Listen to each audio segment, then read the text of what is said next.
Welcome to the PJ Hoop Podcast. I'm your host, PJ, and if this is your first time checking out my podcast, first and foremost, I want to thank you for taking the time out of your day to check out my podcast. This is a basketball podcast, so on my podcast, yes, I predominantly covered the NBA, but I also like to cover high school, college, and international basketball. Today's date, it is Wednesday, January 28th, 2026. It's about 11 a.m., so anything that happens after 11 a.m. today won't be featured in on this episode. I want to give you guys the segments that I like to go over week in and week out. The first segment being a segment I like to call PJ's Echelon. Now, in PJ's Echelon, essentially, it's just my power rankings. Understand that it is a progressive list because I am a progressive man. I'm not a perfect man. And I'll give you guys the full parameters for that here shortly because that's going to be our first segment. Another segment that I like to go over week in and week out is a segment I like to call What's New. Now, What's New, I'm giving you guys some type of NBA news that may have happened over this last week. It could be me ranting or it could be me giving you some type of NBA historical history that was made this last week. Another segment that I go over week in and week out is a segment I like to call Games of the Week. Now, in Games of the Week, I'm talking about some type of NBA, college, or high school game that I really enjoyed watching, or it could have been a game of some type of significance. The last segment that I go over week in and week out is a segment I like to call In the Lab. Now, in the Lab, I'm talking about today's NBA rookies, high school, college, or international basketball. Now, before I get started and diving into these segments, and I never have done this on my episode, but some of these freshmen in college basketball put on such outstanding and historical performances this last Saturday. So I felt like for me, it was only appropriate for me to come on here and to start my show off with giving them some love and praise. And I may say some of these guys' names. You guys may not know them. Well, I may have just put you on to them too. So, all right, I want to just give some love to some of these guys and just give you guys their performances real quick before we dive into all our regular segments. Again, this took place last Saturday on January 24th. First player being Keaton Wagler. He's about 6'5", 6'6". I think he's a shooting guard. He goes to the University of Illinois. Illinois played at Purdue this last Saturday. In that game, Keaton, in 39 minutes, had 46 points, 4 assists, and 3 turnovers. But his shooting splits, if you haven't watched him play, I would highly recommend watching him play. But his shooting splits in this game, he shot 76.5% from the field. He shot 82% from 3 on 11 attempts, and then he shot 85% from the free throw line on 13 attempts. Okay, that's Wagler. Another player is AJ DeBonsa. AJ goes to BYU, about 6'8", 6'9", power forward / small forward. I've talked about him on this pod. I think I've talked about Keaton as well. But anyways, BYU played at Utah in this game. AJ in this game played 36 minutes. He had 43 points, 6 rebounds, 3 assists, 1 block, and 3 turnovers. His shooting splits was 62.5% from the field. He shot 80% from 3 on 5 attempts. He shot 90% from the free throw line on 10 attempts. Another player who had a great performance and was a freshman, these are all freshmen, by the way, is Darius Aguff Jr. He goes to Arkansas. They played against LSU.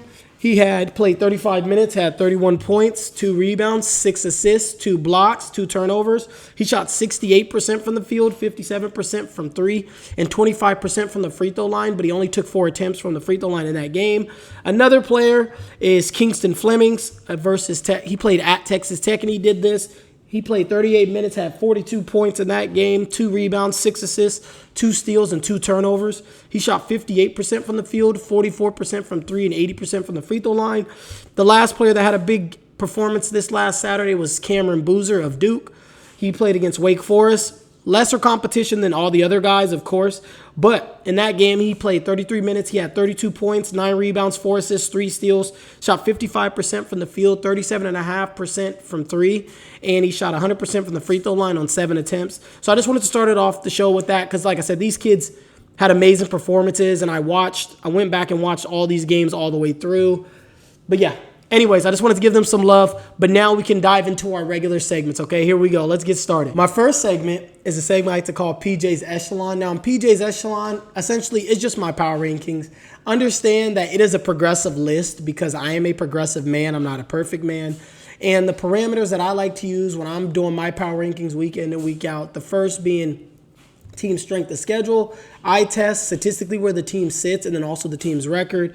Again, this is being recorded January 28th on Wednesday, 2026 at about 11 a.m. So any games that happen later today and beyond this week won't be featured in on this episode, okay? Let's dive straight into it. My number 1 team this week is the 34-11, the Detroit Pistons.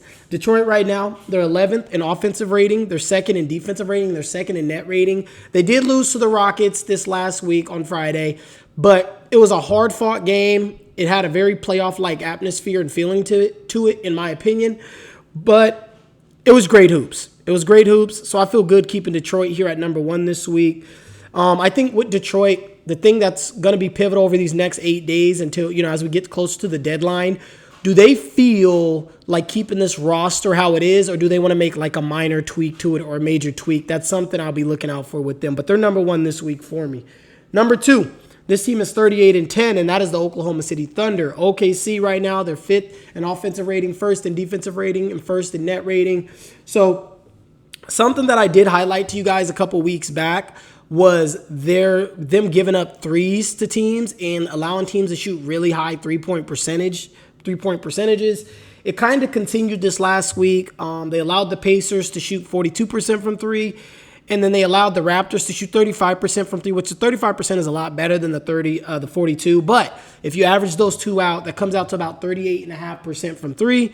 On the month of January, and this is something I told you guys I was going to be looking out for with OKC, they're allowing teams to shoot about 37% from three, which is the 9th worst for the month of January. For the total season, like I told you guys, it was something I was concerned about. They're giving up 37% to teams on the season, and that's the 4th worst. So we'll see if that improves, but that's just something, again, I want to highlight to you guys this week because we're coming in and closing out this month. This team is still a top 2 team right now. They got a strong upcoming 2 weeks. They got some opponents coming up in the next 2 weeks that we'll kind of see. I'll kind of be watching and see if they end up tightening up on the 3-point line against those teams. Number 3, this team is 29-17, and that is the Boston Celtics. Boston right now, they're first in offensive. Well, they're tied for first in offensive rating. They're 11th in defensive rating, and they're 3rd in net rating. Since January 1st, they're allowing their opponents the sixth lowest points per game is what they're giving up. They're only giving up about 108 points, which sounds crazy to even think about that. They're also allowing their opponents to shoot the 5th worst in field goal percentage during that span at 44%. They're 9-5 in January. That's what is their record. They have the 13th toughest remaining schedule. They got only 3 games left against top teams in the East. They only got 3 games against those left. They got 2 against the Knicks and then 1 against the Cavs. They're number 3 this week for me. Number 4, this team is 31-15, and that is the San Antonio Spurs. San Antonio right now, they're 8th in offensive rating, 3rd in defensive rating, and 5th in net rating. They got the 4th hardest remaining schedule. They played Denver 3 times. They got the Rockets twice, Detroit twice, and then they got OKC once. They're 18-9 since December 1st. They got the 2nd best record during that span. They got the 3rd best defensive rating as well during that span. Number 5, this team is 28-16, and that is the Houston Rockets. Houston right now, they're 4th in offensive rating, 8th in defensive rating, and 4th in net rating. So I told you guys last week that I felt like they were starting to look more like themselves, and I really wanted to see how they would handle Philly and Detroit. Totally fine. They did pretty fine in both of those games, in my opinion. I am a little concerned with Kevin Durant's workload, but hopefully that doesn't continue. But it's just something I need to, highlight to you guys, and hopefully that doesn't manifest into an injury on KD because KD is obviously older. I really need to see Jabari Smith wake up because I feel like he's been shooting horrible this month of January. He's been in a pretty bad shooting slump, which happens. A lot of players go through about that midseason slump, so I'm not worried about that, but just something to monitor. And then also, I really like to see Şengün kind of, imprint himself a little bit more. I know he's coming back from injury, but I just really want to see him put his imprint more on this team again because I'm worried about the load Kevin Durant has to carry right now. Number 6, this team is 28-19, and that is the Minnesota Timberwolves. Minnesota right now, they're 10th in offensive rating, 6th in defensive rating, and 8th in net rating. They got the 8th toughest remaining schedule. They got to play OKC, Houston, and Detroit, all those teams twice, and they still got Denver one more time and Boston one more time. They're 4-6 in their last 10. They're 11-14 against teams above 500. They're very top heavy, so I'm interested to see what they end up doing in the second half of the year to hopefully address that, maybe in the buyout market maybe, or maybe like a minor trade, just something to monitor. We'll see what happens with them. Number 7, this team is 31-16, and that is the Denver Nuggets. Denver right now, they're tied for first in offensive rating. They're 22nd in defensive rating, and they're 6th in net rating. They have the toughest remaining schedule left. They got 4 games against OKC, 3 against the Spurs, 2 against Detroit, and 1 against the Rockets. And the Joker should be back early to mid next week. He does have to return by Sunday against OKC if he wants to be eligible for the regular season award. So something just to monitor. Number 8, this team is 28-19, and that is the Phoenix Suns. Phoenix right now, they're 16th in offensive rating, 7th in defensive rating, and 11th in net rating. I really feel for this team. They first don't have Jalen Green. He comes back. Book gets hurt. Book comes back. They get both of them for a very brief period, and now Jalen Green's back out, and now Book's out. Hopefully, Book's not out for too long. Jalen Green is another situation because he re-aggravated it. I'm keeping them at 8. I'm going to give them one more week. Hopefully, Book can come back. And they also have the 5th toughest remaining schedule. They got 2 games against OKC, Spurs, and Boston, and they got 1 against Denver and the Rockets. Number 9. This team is 28-18, and that is the New York Knicks. New York right now, they're 3rd in offensive rating, 16th in defensive rating, 7th in net rating. So I'm just wondering if they're going to make any changes at the deadline. Obviously, the pressure's on. They had their player meeting. Before the player meeting, they weren't looking good. Certain players are not buying into Mike Brown's philosophy. We're going to see what happens. The whole Giannis thing obviously is looming over all this. We'll see what happens. They still got 2 games against Detroit left on their schedule. I'm keeping them at number 9 this week. Number 10, this team is 29-19, and that is the Toronto Raptors. Toronto right now, they're 17th in offensive rating, 5th in defensive rating, and 12th in net rating. They're on a 4-game winning streak. They had a solid game. They had a solid win against OKC a couple days ago. I'm keeping them here, not necessarily based on what they haven't done, because they've looked really pretty well. But it's more so I'm interested to see how are they going to do this week. This week, they have the Magic and the Knicks this week. And they get New York when New York's on the second night of a back-to-back. They play tonight, actually. New York plays the Raptors tonight, actually. So, in my opinion, they should be able to beat the Knicks tonight. And their schedule after the Magic and the Knicks, I mean, they have a pretty favorable schedule over this next week. So, I expect next week for them to be on a 7-game win streak. That's kind of my expectation for the Raptors. My teams that are on the bubble, I got the Cavs, Miami, Philadelphia, the Lakers, and the Clippers in no particular order. You guys let me know down in the comment section below who's in your top 10 and who do you have on your bubble. My next segment is a segment I like to call What's New. Now, in What's New, I'm talking about some type of NBA news that may have happened this last week. It could be some type of NBA historical history that was made this last week, or it could just be me straight up ranting. Today, we're kind of going to, I wouldn't even say rant, I guess ranting and also just kind of just preparing us for the trade deadline that's about 8 days away.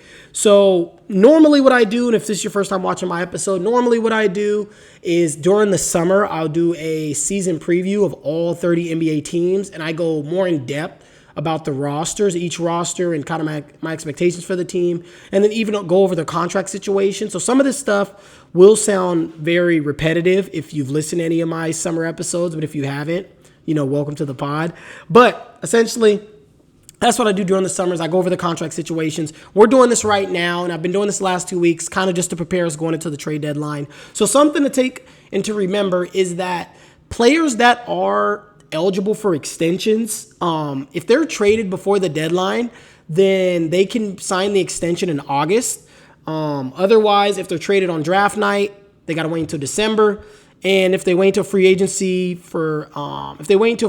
they get traded during free agency, then they got to wait until next January of 2027 to get their extension. There's like a 6-month rule that the NBA has where you got to wait 6 months before you get an extension. You can sign an extension technically, but I think you only get like a 5% raise or something in like less years. So most players just wait. But anyways, let's start off. We're going to talk about a couple teams right now. First being the Detroit Pistons. Detroit right now, they have Tobias Harris is going to be a free agent.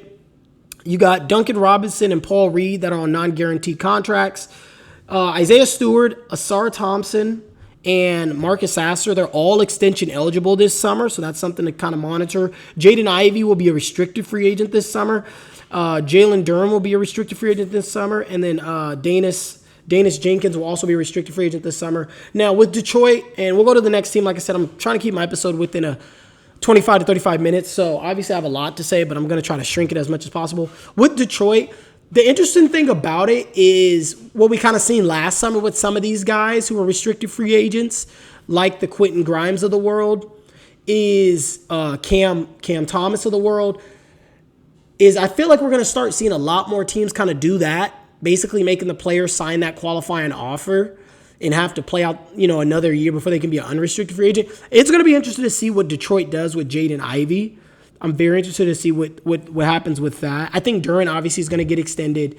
I think Jenkins potentially may have played his way into getting, an extension, which I think is likely too. It's going to be interesting what Detroit does because they have a lot of players. Isaiah Stewart's due for an extension. Do they decide, do they want to extend him? Marcus Sasser, does do extend him? I think, of course, they're going to extend Asar Thompson as well. So we'll see what happens because they have they got flexibility and they still own a lot of their draft capital. So I'm interested to see what Detroit decides to do with this team. Obviously, they're not that far back from having the best record in the league. But I just wonder, does Langston, does he believe, which is the president of basketball operations for Detroit, and I may have said his last name wrong, so I'm sorry if I did, but does he believe this is a championship roster currently constructed? That's something he's going to have to kind of answer. I would say no. I don't think it's a championship roster currently how it's constructed, but we'll see what they do because they have flexibility. Another team I want to talk about is the Sacramento Kings. Zach LaVine has a player option this summer for $48 million. He's going to pick that up. DeMar DeRozan's on a non-guaranteed contract, so that's something to watch out for.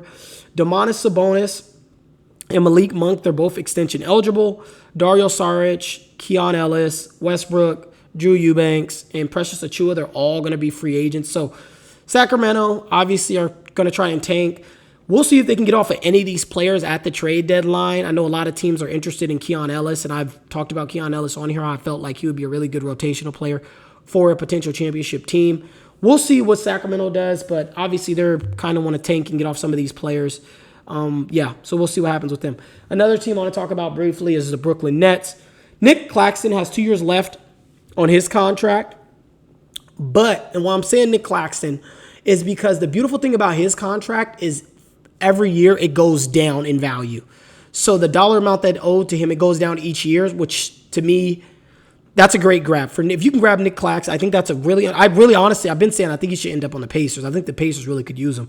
But I'm putting him here because that contract is beautiful, and I want to see if any team ends up trying to grab that or if Brooklyn tries to ship that out.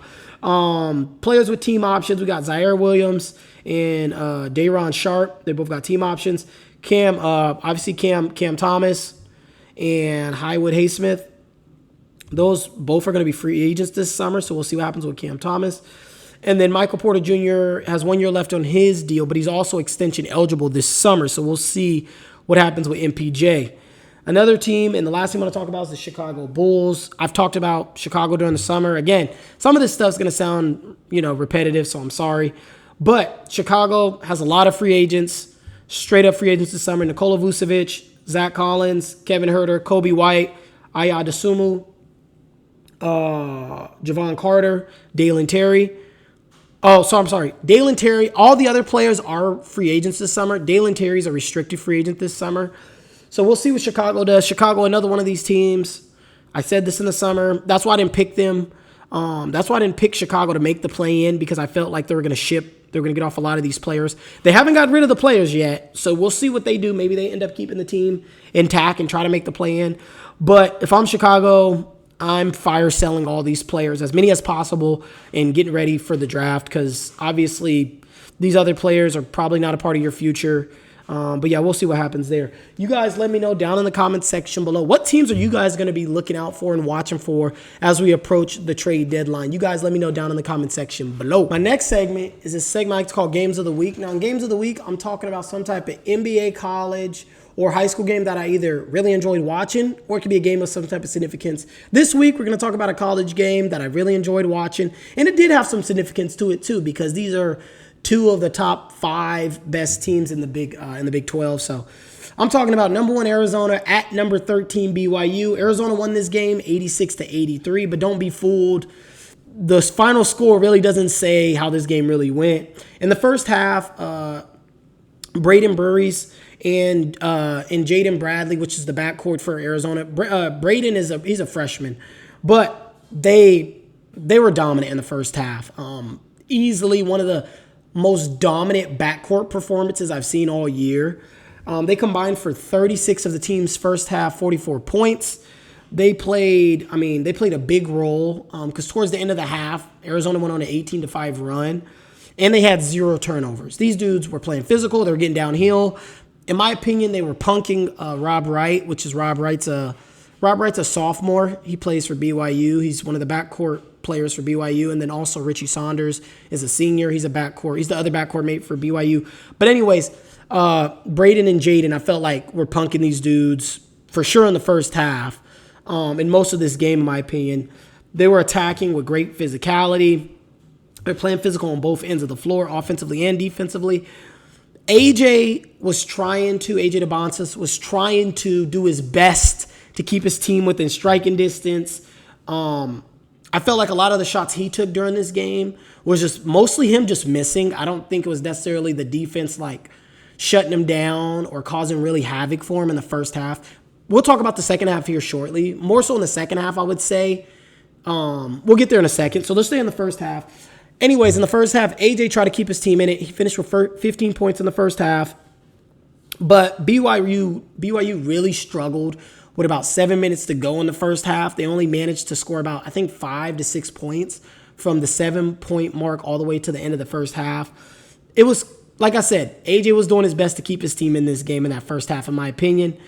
Second half, Arizona mainly was dominated. I mean, they were mainly not dominated. They were mainly dominating in the second half. Their defense consistently was shutting down Rob Wright and Richie Saunders. And I also felt like all night long, Rob Wright couldn't do nothing with Arizona's length and physicality. But Richie Saunders, I felt like, took a lot of tough shots.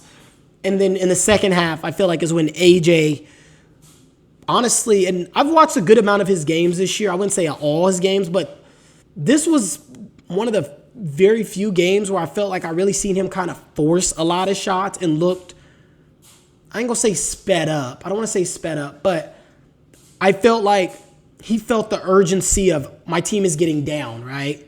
So he was ultra aggressive in the second half, but it wasn't a smart aggressive in the second half. Another player that I felt probably should have taken more shots because he kind of had it on. His name is Kennard Davis. Kennard in this game, he ended up shooting 5 of 8 from 3. He had 17 points. But he really wasn't looking for a shot much. It kind of was just really truly like in the flow. I would have probably liked to seen him be more aggressive because he seemed like, he seemed like he was playing with a lot of confidence. So I would have liked to have seen that. But AJ, like I said, was being ultra aggressive, and I still loved how aggressive he was. It was a patch. It was a patch in the second half where it was hard to watch. It was hard to watch like how he was playing. But he did finish. He finished with 24 points. It took 24 shots to get there, but he did get to the free throw line. He had 16 free throw attempts. He made 11 of those attempts. It wasn't AJ's best outing by any means, but I'll take it because at the end of the second half, Arizona kind of let their foot off the gas. BYU kind of smelled blood in the water, and they low-key striked. And that's how the game got really close. And also down the stretch, there was some missed free throws, some very, very crucial missed free throws in this game. But yeah, so my final thoughts is I think Arizona, barring injury, should be a Final Four team.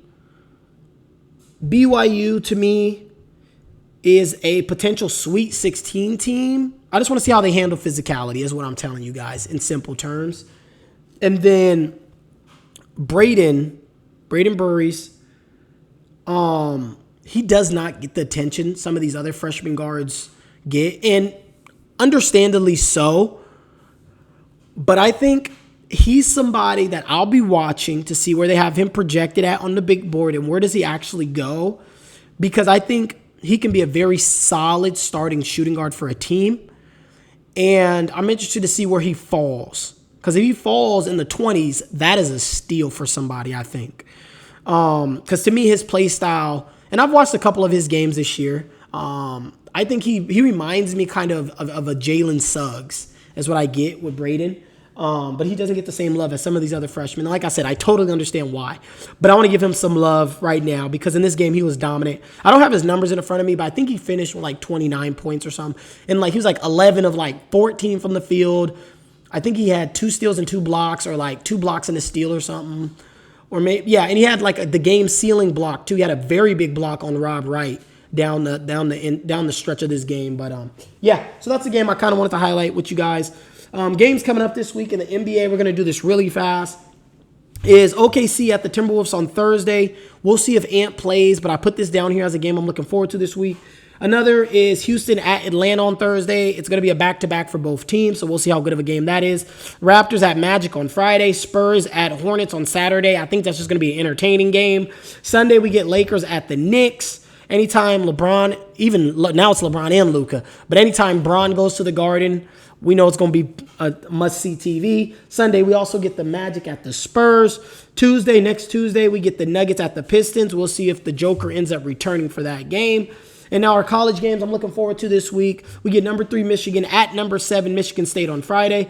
Saturday, we get number 13 BYU at number 14 Kansas. We get AJ versus Darren Peterson. Saturday, also, we get Kentucky at Arkansas. We get the battle of the backcourts, the senior backcourt of Kentucky versus the freshman backcourt of Arkansas. And then we get St. Mary's at number 6 Gonzaga on Saturday. I think that sneakily could be a very entertaining game. Sunday, we get number 23 Alabama at number 19 Florida. Also Sunday, we get number 9 Illinois at number 5 Nebraska. Keaton Wagler at Nebraska versus that upperclassman team in Nebraska is going to be interesting and fun to watch. Monday, we get number 14 Kansas at number 11 Texas Tech. And then also Monday, we get Syracuse at number 16 North Carolina. That's on Monday. We get Donnie Freeman versus the UNC front court of Caleb Wilson and Henry Vasar, I think that's his last name. But yeah, so you guys let me know down in the comment section below, what games are you guys looking forward to this upcoming week? And what games did you guys enjoy this last week? My next segment is a segment I like to call In the Lab. Now, in The Lab, I'm talking about today's NBA rookies, high school, college, or international basketball. Today, we're going to check in on one of the NBA rookies. Only one today, just because that's only what I really have only had time to do. I was on vacation a little bit last week, so didn't really have too much time to do too much deep diving on some of these other rookies. But the one rookie I want to talk about today, and he hasn't really, I don't think he's been talked about by anybody, but it's Caleb Love of the Portland Trail Blazers. Caleb Love is about 6'3", undersized shooting guard. He was a 5-star recruit coming out of high school. I think he might have been ranked either number 1 or number 2 as a shooting guard coming out. Went to North Carolina, had his moments there, spotting moments there, transferred to Arizona. Had a pretty solid year at Arizona. But anyways, for the Blazers, he's been a very, very solid pickup for this team. I think he joined, I don't think Portland drafted him. I think he came on a 2-way, if I remember correctly. But I'm saying that because he has played very well thus far on the year. He's played about 22 minutes a game. He's averaging about 11 points, 3 rebounds, 2.5 assists. He's shooting 39% from the field on 10.5 attempts. He's shooting 33% from 3 on 6 attempts and 74% from the free throw line on 1 attempt. Those are his season numbers, okay? So don't, they're not that good. But if you're watching the games, you kind of see his impact. But I'm saying that because he really started to come on strong, in my opinion, at the beginning of December. Just ironically, around that time when he started producing and getting a little bit more comfortable and understanding his role, playing with more confidence, that's when the Blazers started winning a lot of games. But his confidence, his aggressiveness, just the control he has when he's on the court now, it's glaring. The month of December, he played about 21 minutes a game, averaged about 10 points, 2 rebounds, 2 assists. Shot 41% from the field, 35% from 3, and 84.5% from the 3-point line. From the free throw line, and that was in December. January, I felt like finally, the technical things, like the things he's been doing that's not on the stat sheet. And then the stat sheet kind of started mirroring one another for the month of January. And that's why Portland's record is what it is for the month. But yeah, so I want to just give him a little bit of love because I feel like he's played a very big role into what this team has been doing over the last 2 months. Really with the injuries they've dealt with at their guard position. Blake Wesley was producing very well too, but he got injured early in the year and he should be back. I think he'll probably be back in probably in March is probably when he'll get back. But he was performing very well for them off the bench too defensively. But yeah, I just wanted to give some love to Caleb Love. He's played very well for them in the month of January. I don't have the numbers in front of me for January, but I think he's averaging like 14, 15 points a game in January with okay shooting splits. But yeah, I wanted to give him some love. Anyways, you guys have a good one. I'm your host, PJ. Tomorrow's my birthday, so I'm probably not going to do anything with sports tomorrow. But I'll see you guys next week, and PJ is out.